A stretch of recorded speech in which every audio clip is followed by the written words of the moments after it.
So I'm obviously not going to ask you to describe what good leadership is. Yeah. So look, the big thing I'd leave people with is this topic. This dynamic basically either is going to go, and your company is going to go in an upward spiral, virtuous feedback cycle, or a downward spiral, a vicious cycle. The downward spiral we've talked about a bit. Let me just describe what happens though. The downward spiral basically, when leadership in a company loses the moral high ground, when leadership of the company, when the management of the company, the CEO, the founders are no longer the people who are basically making the decision, again, and not without input, but making the decision, right? Of like, here is who we are, here is what we stand for, here's what our values are, here's what our mission is, here are the kinds of things that we tolerate in the workplace, here are the kinds of things we don't tolerate in the workplace. Like, either leadership sets that pattern, makes those decisions, or the mob sets that pattern and makes the decisions. Like, that's your choice. Like, you do it or the mob does it. The first time you let the mob do it, you embolden the mob, right? One of the things you'll notice inside all these environments, and again, this happens both inside companies, outside companies, this happens in organizations of any size. When the mob gets traction, when the mob smells blood, they keep coming, right? And so when they get to make decision one a certain way, right, and leadership, capitulates and caves under pressure, they're going to come back for more. And there is no end to how bad things can get. One of my favorite expressions of Michael Eisner once said, you can always fall off the floor. Like, things can always get worse. Like, there are always more issues. There are always more problems. There are always more things to get mad about.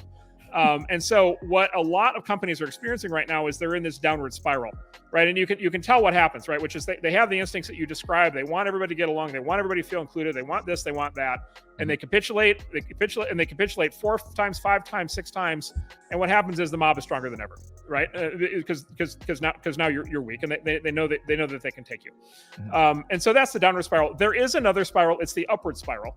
And the upward spiral is greater cohesion, greater trust, right? Greater sense of camaraderie, greater sense of trust and faith in management, greater sense of trust and faith in each other, higher and higher levels of adult behavior in the workplace. Like, how about that?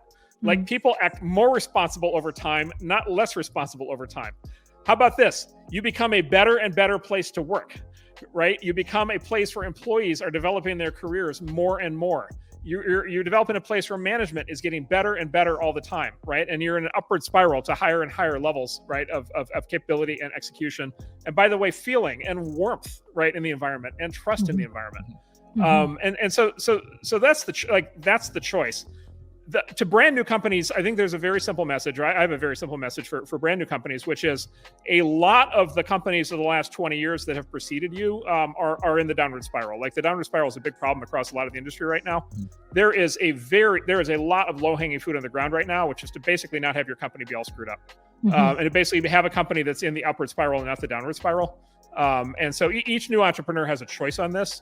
And I think it's really worth thinking about. Like, it may be one of the more fundamental strategic advantages that you can have over the next decade is, look, I'm not going to go down the corrosive, toxic, destructive path. I'm going to go for the upward spiral, and I'm going to be the place where people are actually going to want to work, and they're going to actually find it fulfilling, right? And then as a consequence, by the way, over time, I'm going to go siphon off all the actual good people, right, at all the places that are spiraling, right? And so I think that arbitrage opportunity has really opened up, and to my enormous amazement, that opportunity seems to be getting bigger and bigger. So, I think founders, at the very least, should think about taking advantage of that.